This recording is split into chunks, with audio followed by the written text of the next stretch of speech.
1. Hello guys, today I am going to test Cyberpunk 2007 gameplay on the MacBook Air M5.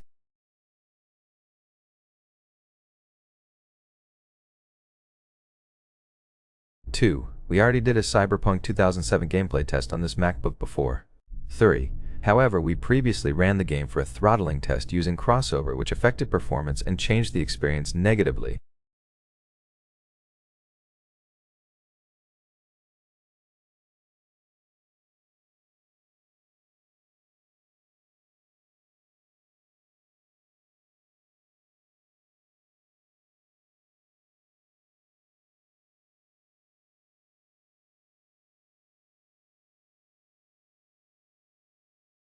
4. That earlier video was mainly to show how performance drops over time during intensive gaming. 5. From what we saw with the crossover version, performance drops significantly after about an hour of gameplay. 6. So I wanted to show how the native version of the game runs on this MacBook using different configurations.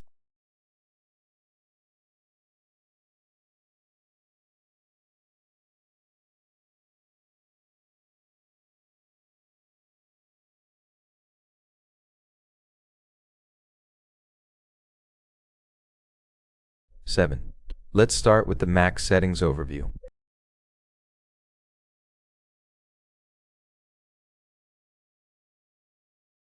8. The Mac has a fixed 30 FPS cap in-game that does not seem to change. 9. I will skip that preset because this device can handle at least medium settings. 10. If I enable frame generation, it removes the 30 FPS limit, so I will toggle it briefly.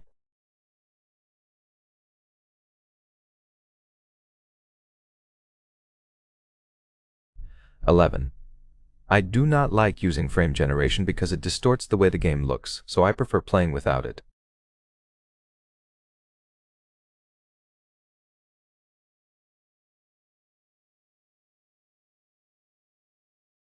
12. The loading speed is extremely fast and the game loads almost instantly. 13. Right now I am seeing about 47 FPS on medium settings, which is quite good.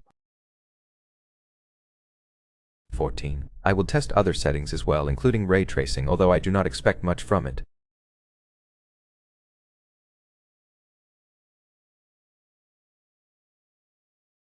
15. For now, gameplay feels smooth and the laptop is only slightly warm. 6. I briefly got stuck, but I managed to get unstuck.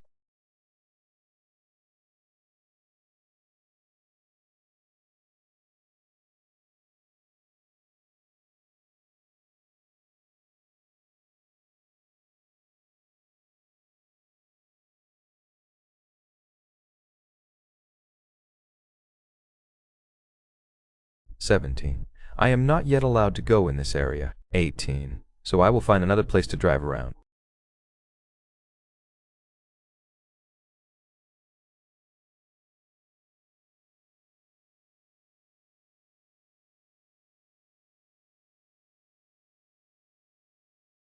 19. Let's check the graphics settings. 20. We are currently on the medium graphics preset. 21. This is one of the most playable settings, especially during daytime with many textures visible. 22. This represents a heavy load scenario since we are rendering many textures at once. 23. In indoor areas, performance would likely go above 60 FPS. 24. This region is one of the most demanding areas for the MacBook. 25. I might even be disproving my earlier assumption because this area is very heavy on performance.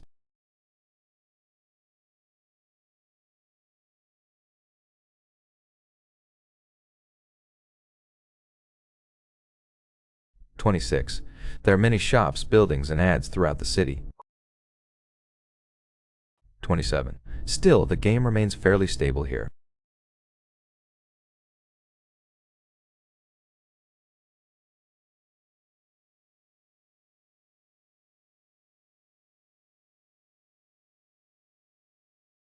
6. Some textures are loading in the background, but it is not very noticeable.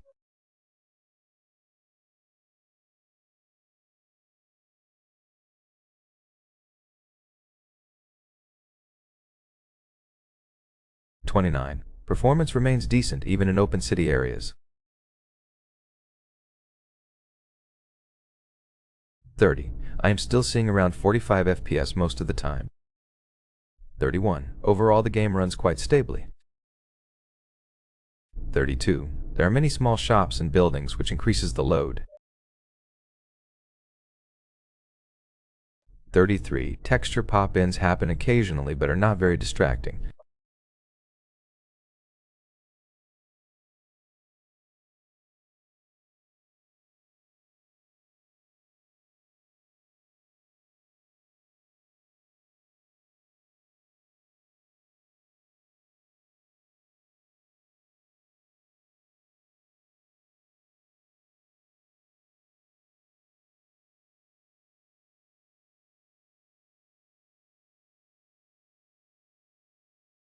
34. Let's return to the main menu and switch to high settings.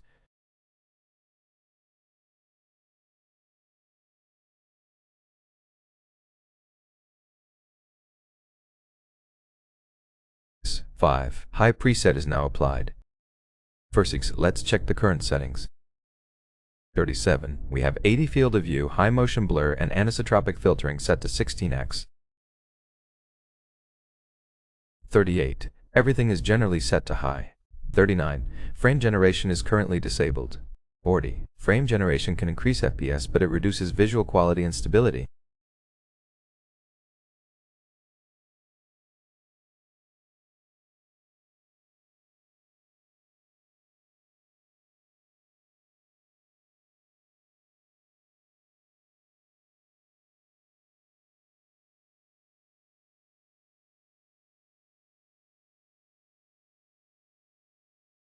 41. Loading speed remains the same as before.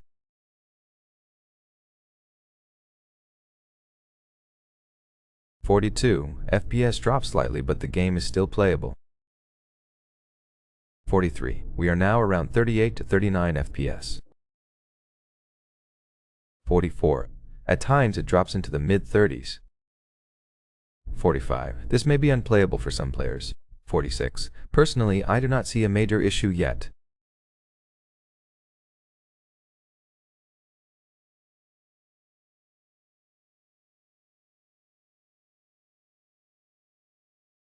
47. Police have been triggered in the game. 48. Now we are in a high-action driving situation. 49. This adds more load on the MacBook.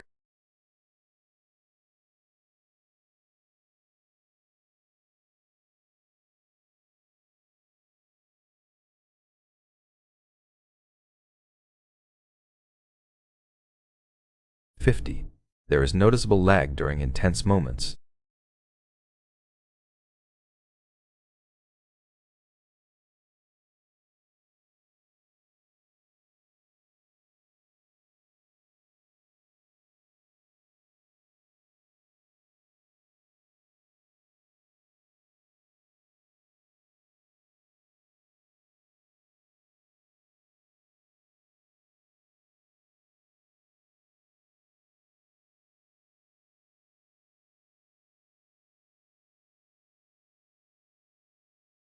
51. FPS is around 35 during heavy gameplay.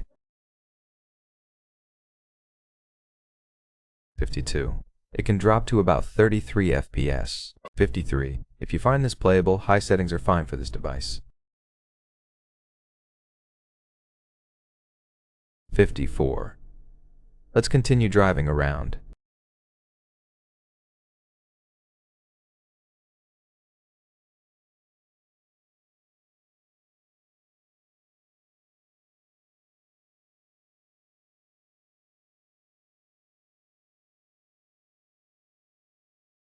55. This is the 6GB RAM MacBook Air model. 56. I should have mentioned that earlier. 57. I might include that in the title.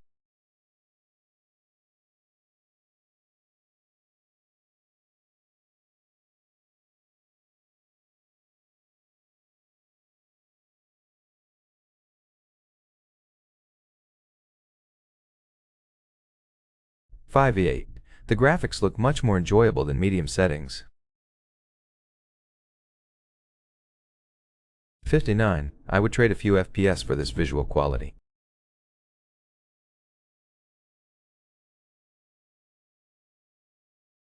60. Let's check Ultra settings. 61. Returning to the main menu.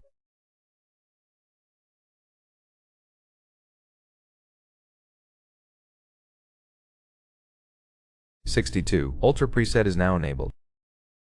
63. Ultra settings are not very different from high. 64. We now have volumetric fog, max dynamic decals, SSR Ultra, and volumetric cloud quality set to Ultra.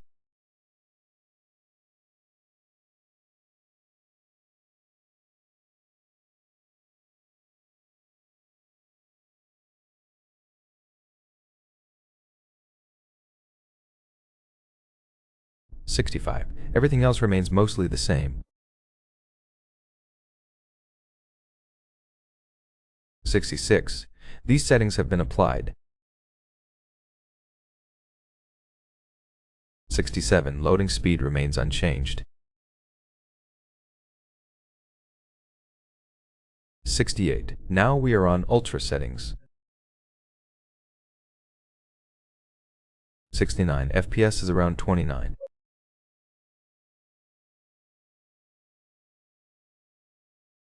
70. It drops below 30 FPS. 71. This may be unplayable for most players. 72. The game does look very beautiful though.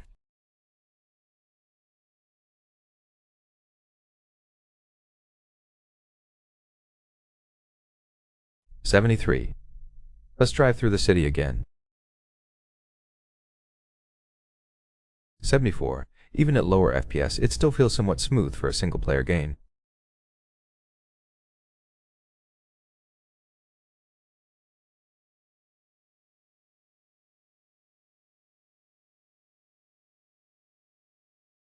75. I would still prefer medium or high settings for smoother gameplay.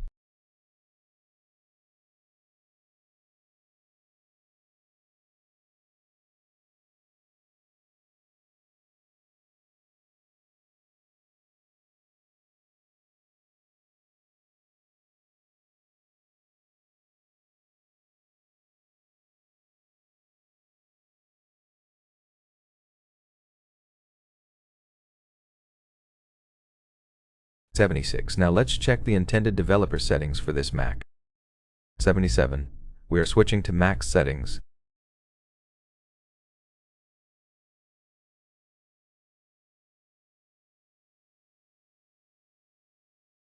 78. Target FPS is set to 200. 79. Most settings are high with only a few changes like reflections.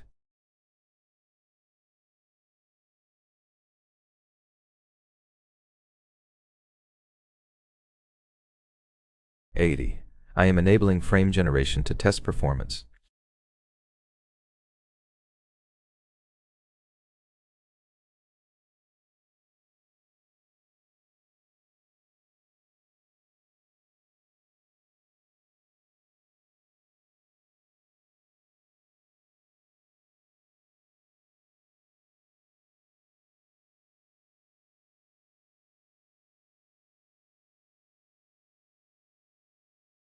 81. FPS jumps to around 50 to 55.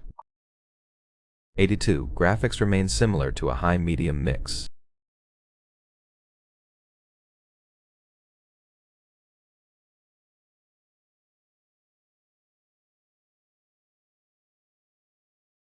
83. This effectively doubles performance. 84. I may have underestimated this setup earlier.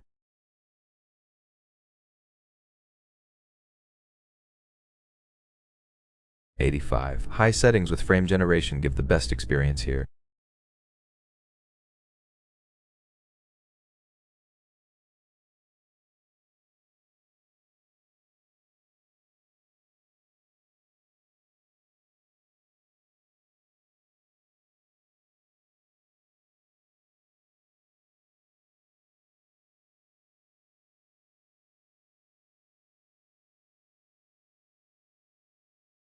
86. With frame generation, FPS reaches around 80.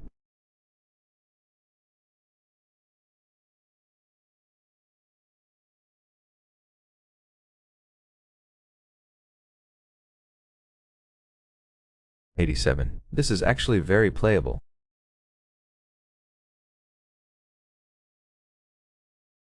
88. The developers likely optimized this well. 89. High settings with frame generation feel very smooth around 80 FPS.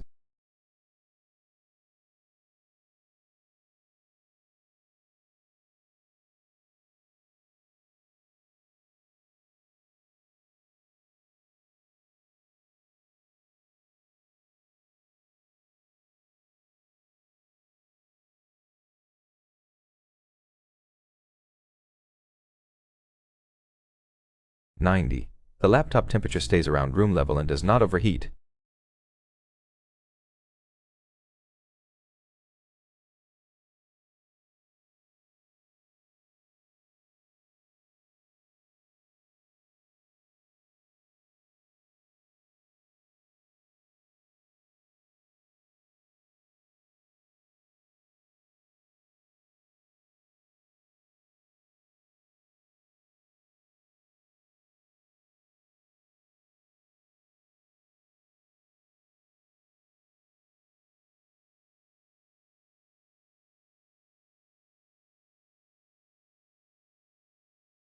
91. Driving performance remains decent overall.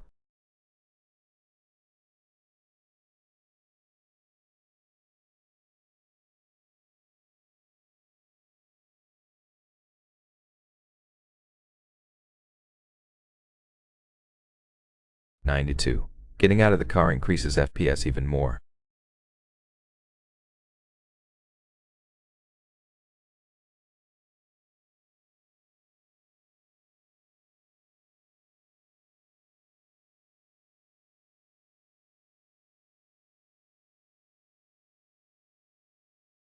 93.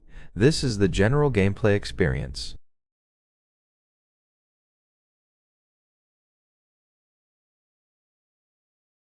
94. Now I am going to test ray tracing.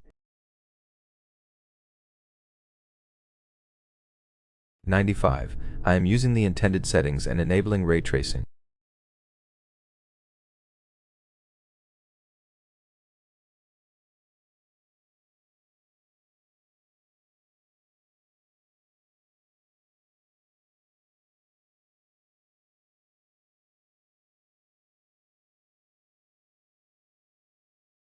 96. Ray tracing is set to ultra.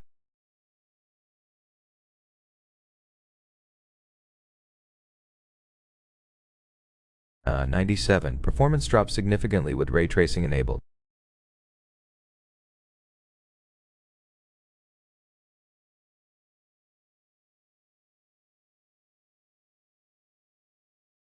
98. Frame generation makes performance feel inconsistent here.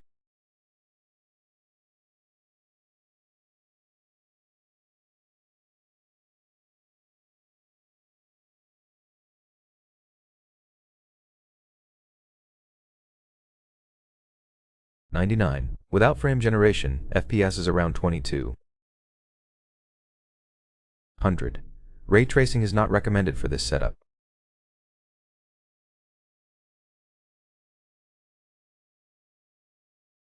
101. The best experience is high settings with frame generation tuned properly or disabled for stability.